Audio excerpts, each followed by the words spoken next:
Today is our last day of our missions conference, and we have a special speaker. I'm so excited that Christopher Simmons is here. Just to tell you a little bit about Christopher. Christopher is the principal at CARE Elementary School, and CARE stands for the Christian Academy for Reaching Excellence, and it's located in Overtown. And if you know Bruce and Marty Steinberger, it was this beautiful thing that really came out of their desire and their love for the Overtown community. And this school is an amazing place. Christopher is the principal of that school. He runs a very tight ship. It's a very, very special place.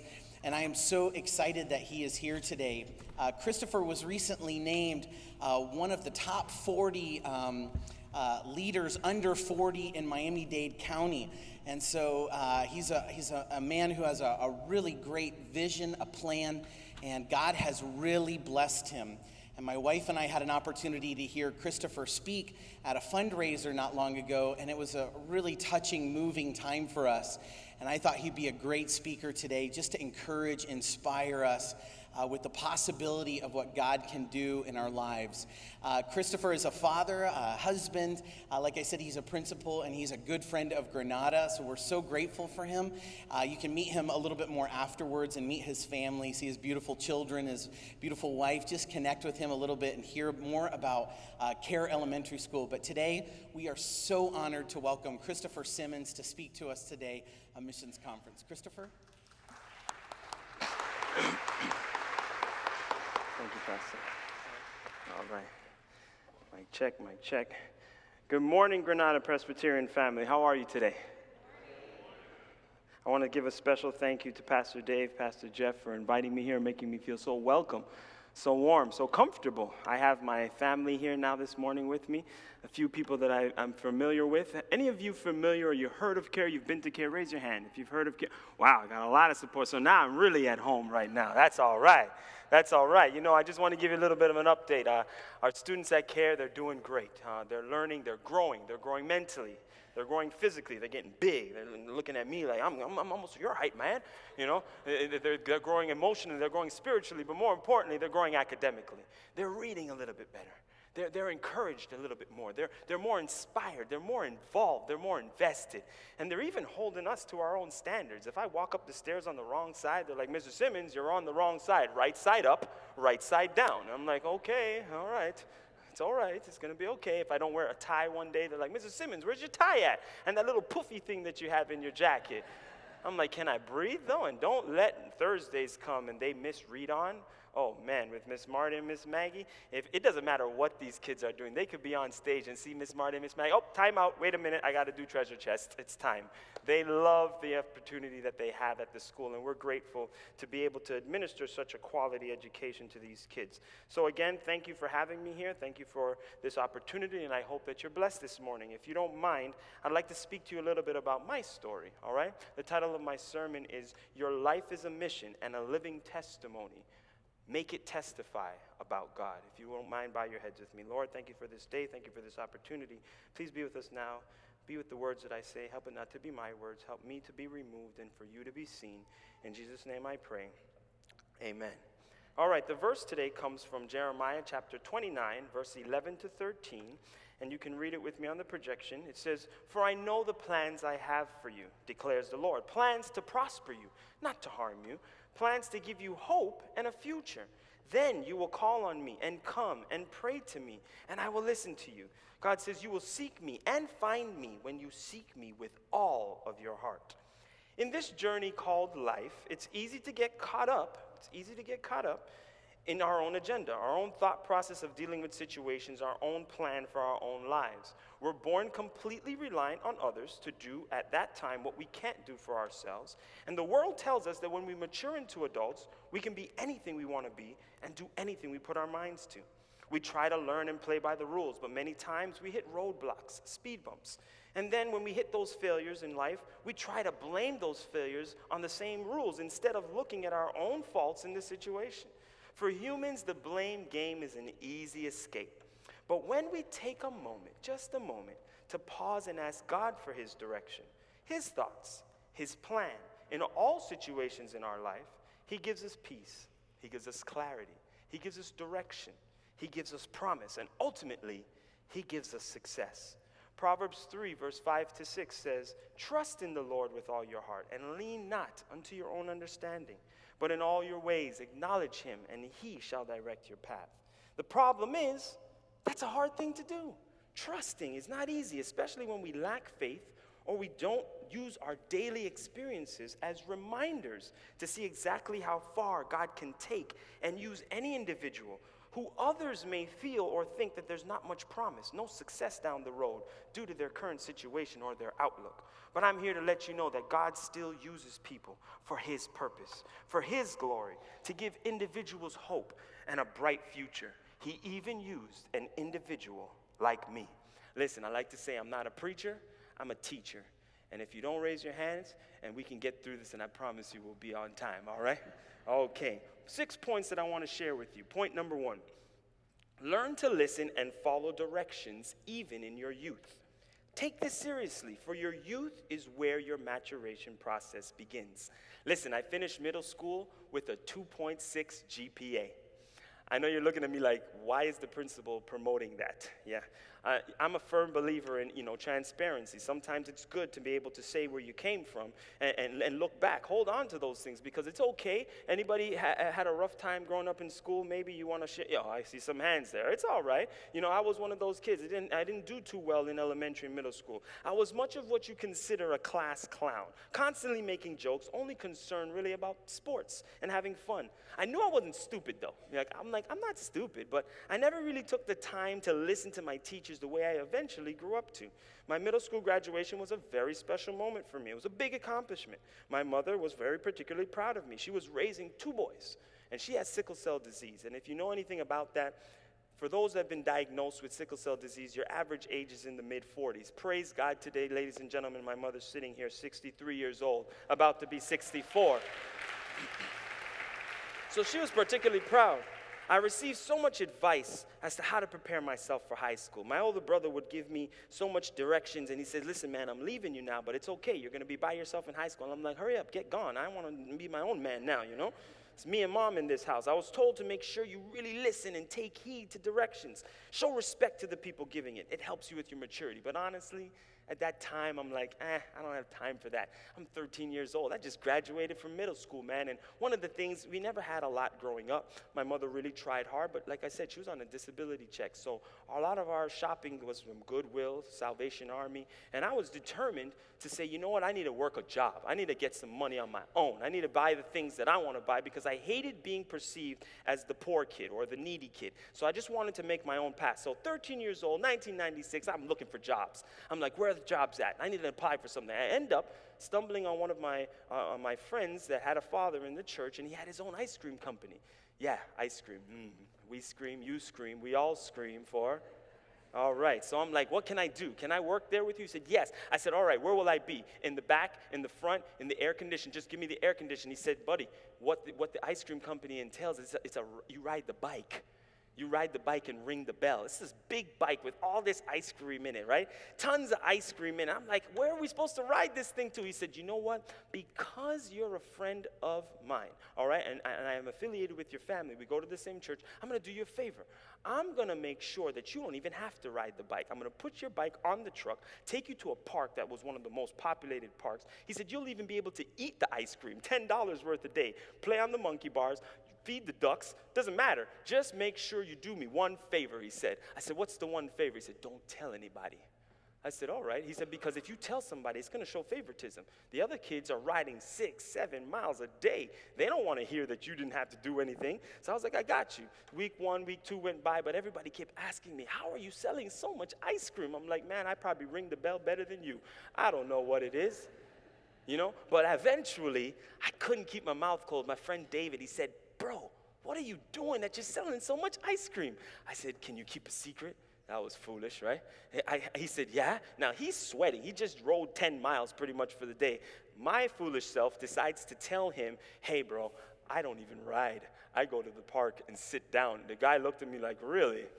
Next morning I come, my bike's not on the truck, it's on the sidewalk. I said, boss, why isn't my bike on the truck? Aren't we ready to go? He said, yeah, you're ready to go. You're ready to ride 10 miles from this point on because you couldn't keep your mouth closed. Learn to listen and follow directions. That was a grueling summer for me. Boy, oh boy. I felt like my calves got a little bigger though. But anyway, I needed to learn from that mistake, all right? But I still went into high school not really following the directions, not really completely understanding, hey, you got to sharpen up, bro. So now I have something to say. I have a confession to make. I actually said this one time before. My mother was sitting in the audience, and she looked at me like, really? And I'm about to tell you guys right now. I don't even know if my wife knows this. But if anybody in here knows me, I like math, okay? Math is my thing. I love to read. I love to write. I love social studies and science. But I really, really love math. I have a saying that I always like to repeat.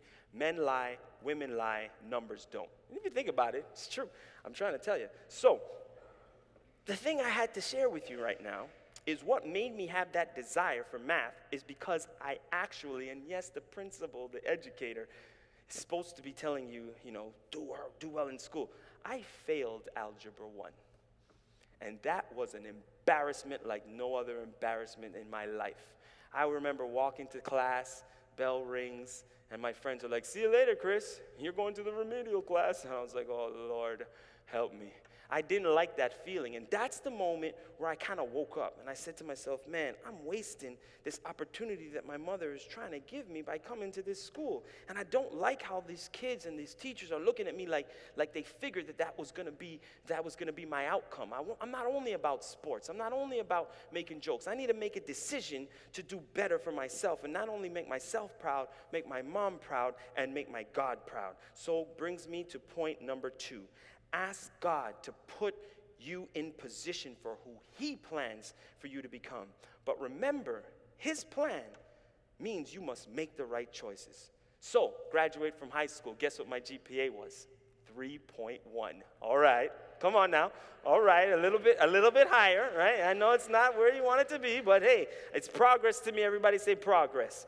Hey, man, that's all that matters, right? So now I'm looking for another job. It's the end of high school, and I'm making points on this looking for another job because that was a desire of mine, all right? I was looking for another job, and I found a job as a camp counselor at a summer camp. And I said to myself, you know what? I really want to try this because I kind of like children.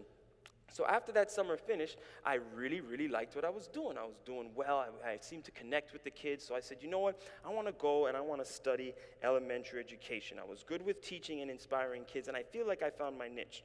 God was with me entering university, but that didn't mean that there wouldn't be speed bumps. There wouldn't be pitfalls. There wouldn't be roadblocks along the way. Now remember, even though my life is starting to straighten up, okay, my path is starting to become a lot clearer with God's direction, there's still a Satan.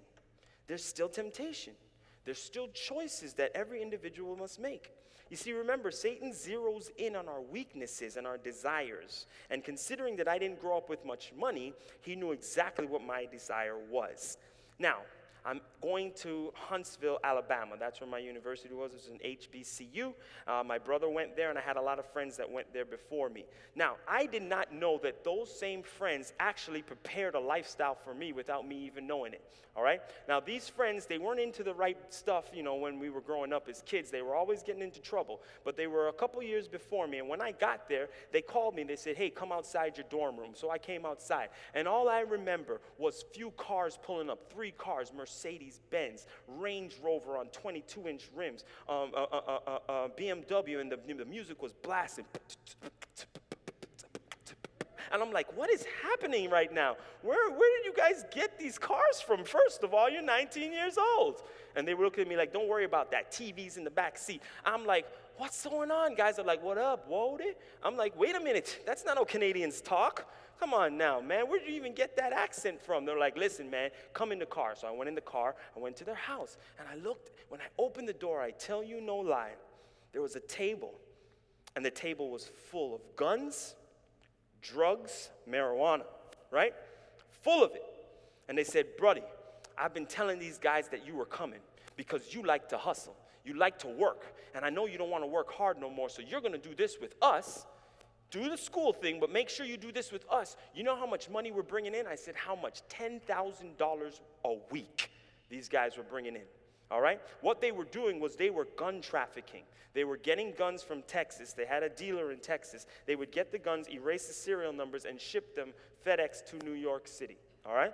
Now, I also had another friend in the same apartment complex. His name was Bobby, all right? And Bobby took me under his wing. He said, buddy, I don't want you doing what these guys are doing. You're going to work hard for your money. You're going to go to school, and you're going to make the right choice. And I had a choice to make. He said, I work at IHOP, International House of Pancakes. He said, you can be a server for me, $2.15 an hour. I know it's not much. You'll get tips, but you'll work for it, and you'll feel so proud of your earnings. Now, I looked at him. I said, $2.15, 10,000. $2.15, 10,000, right?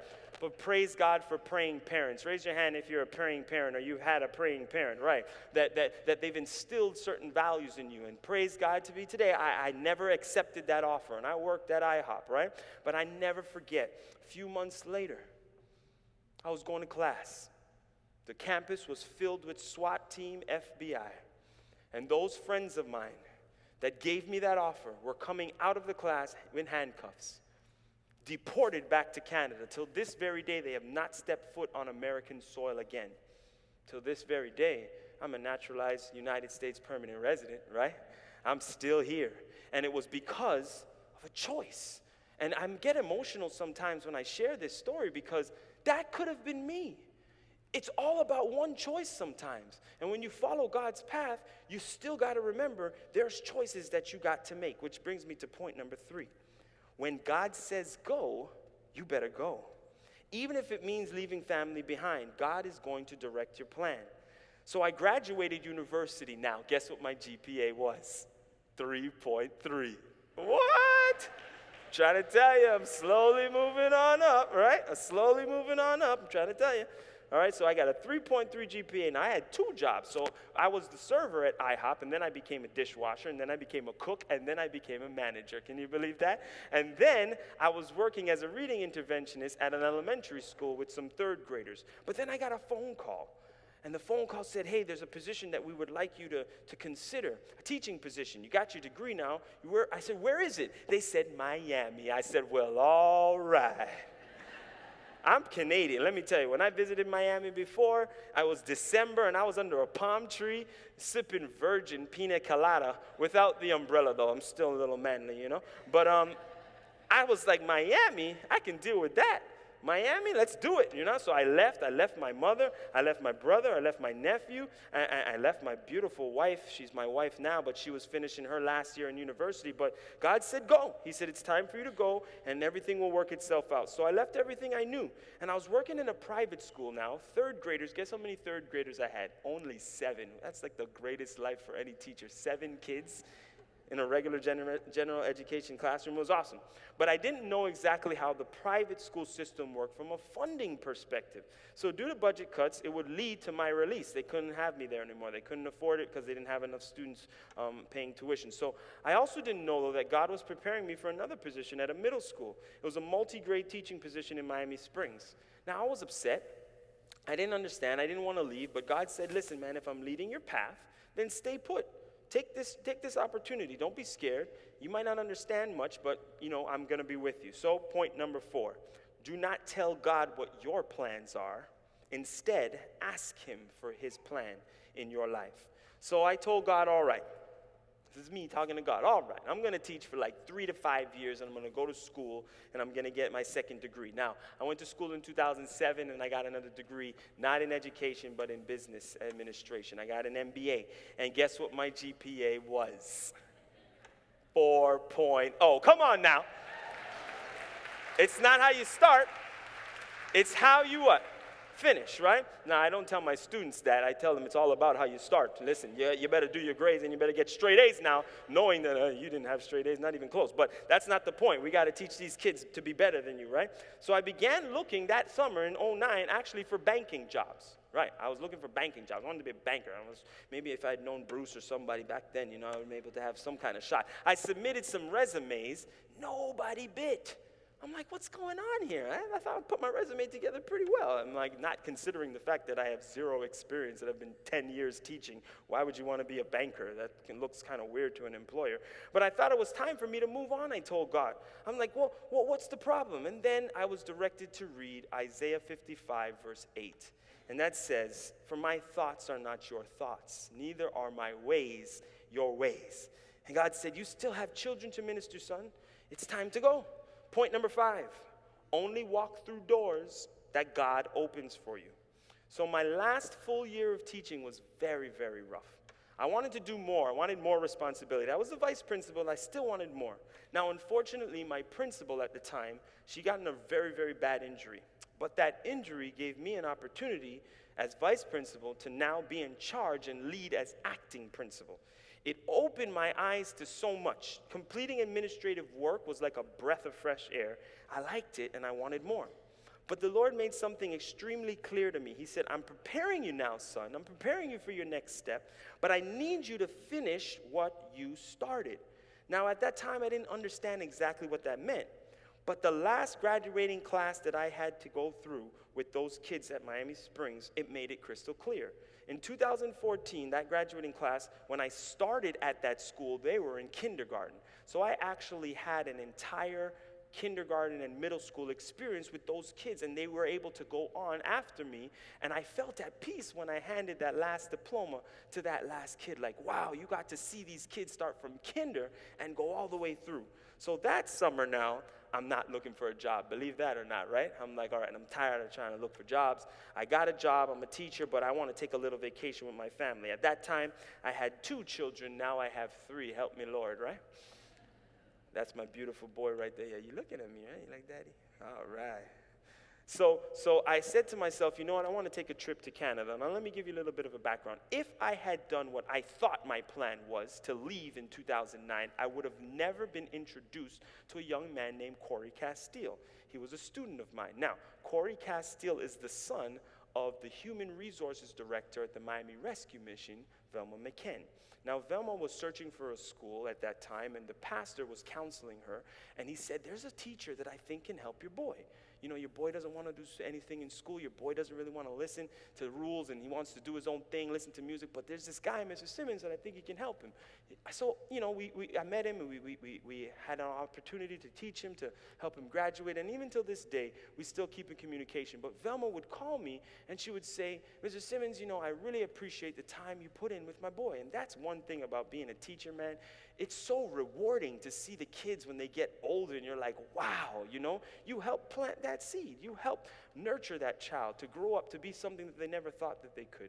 So Velma said, you know what, I really appreciate that, but there's an opportunity that the rescue mission is thinking about.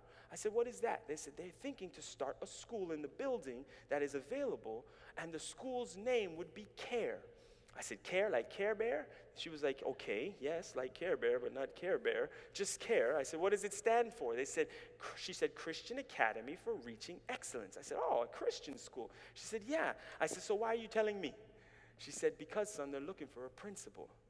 I said, oh, okay, that's exactly what I want to do. She said, but it's not a reality yet, but if it becomes a reality, I will keep you posted. So the summer of 2014, I'm now driving, going to Canada. I wanted to take my family on a trip.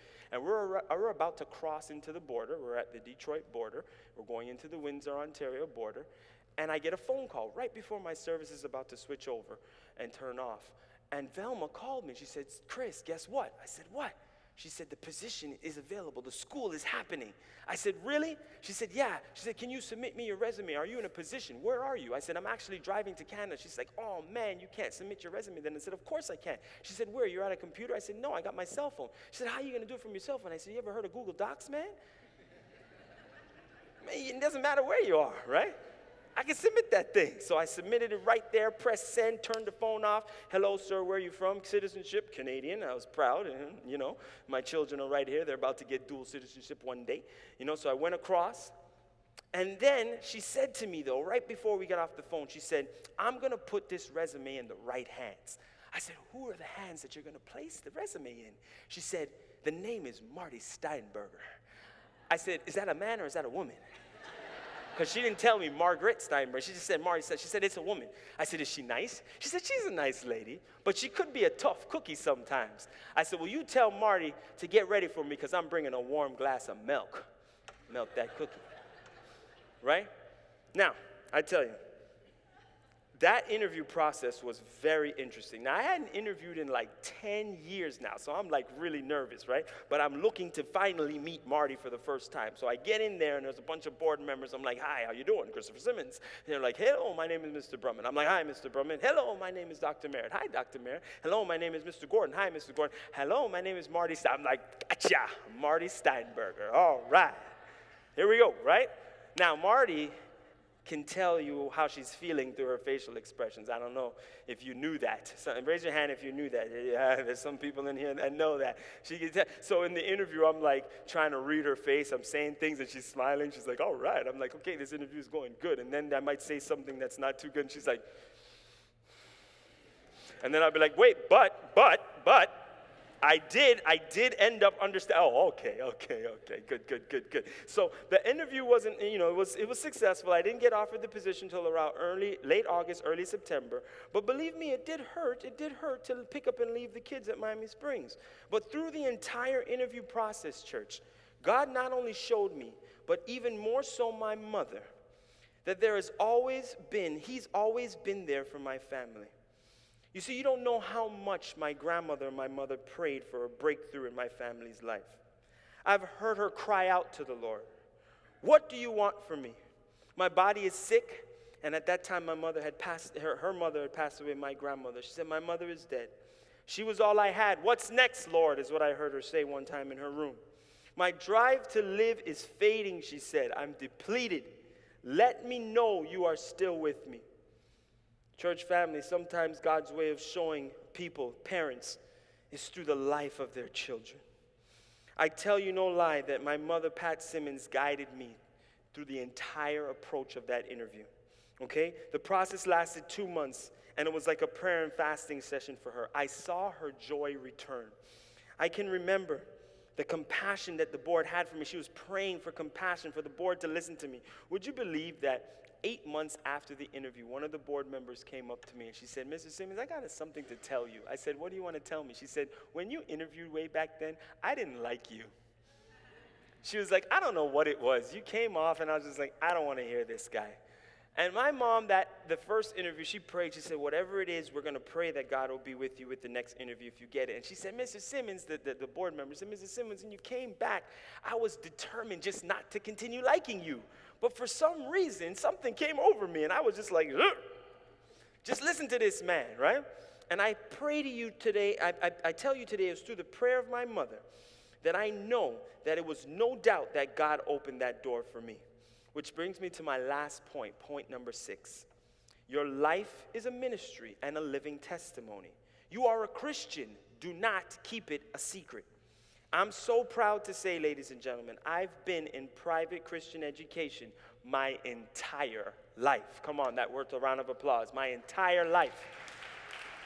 God has prepared me for 29 years in private Christian education for this ministry to help underprivileged and under-resourced children get a better way through private Christian education. So this was like tailored for me. But it's through helping the homeless men and women that really takes this job to another level. I'm reminded every day just how blessed I am, and I do not take that for granted. My training and my position allows me to help a community that has lost theirs. We are giving them a second chance through their children. But God reminds me that I represent Him as a Christian. Now it's time to step out of my comfort zone, get into the community, and show exactly what being a Christian looks like. It's a ministry, it's a mission. So even having grown up in hard circumstances, I'm surprised by just how difficult my parents and my children at care circumstances are for them on a daily basis. 4 children, a parent in a 1-bedroom apartment. Most all the parents are on food stamps. It's a struggle that's so real, and it can hurt your heart to hear the stories from so many families of how depleted they are. But CARE understands that everyone, just like the program says, everyone has a part to play in the mission. The mission to share God's love with everyone, our city, and our world. So CARE is a school now that welcomes parents regardless of their situation.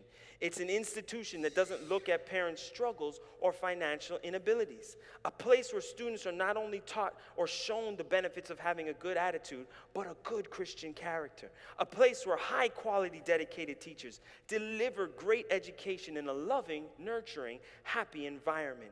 Our wonderful world of CARE helps a community of deserving students and parents take hold of an opportunity of a great education. Our parents understand, and they're so grateful for the sacrifice that many of you sitting in here, volunteers, have shared with them, read to them, supporting them. The support that individuals like you give, it doesn't just stop there. It spills over into the Overtown community. When the residents of Overtown see change happening through the children and the students, it gives them hope. It gives them a fight. It gives them the opportunity to keep believing. It keeps them pressing forward. You see, I love CARE because it reminds me every day of just how much other people have invested in my own success, how much my teachers, my family, my church members, my colleagues, sponsors, and donors have believed in a not-so-promising little boy that didn't listen and was a class clown, didn't have much money growing up in a single-parent household because his father left upon arrival, a failed Algebra 1 student, a boy who never made the honor roll until university, never believed he can even be successful, could have the opportunity now to stand before you, an educator, become a teacher, a vice principal turned principal, standing and sharing with you here at Granada Presbyterian Church in a 2-parent household with 3 beautiful children and a stunningly gorgeous wife. You hear what I'm saying to you? This is what God can do because I am a firm believer and I'm a testimony. You hear what I'm saying? That with God, anything is possible. So it doesn't matter what your circumstance is. It doesn't matter what your situation is. This life is used. You have to testify for your God. You have to make sure that people can see the light and the hope that beacons from you because it's going to give somebody else hope. And there are individuals that are praying for you. Children, students that are in here, there are individuals that are praying for you. It doesn't matter what your grades may be today. Remember, you can still be great. So I share with you this thing today. One last thing. CARE will continue to bring change to an entire community, one student at a time, and be committed to the mission that God has set forth for us to accomplish, this mission to change the world. Thank you so much, Granada Presbyterian Church. May God bless you.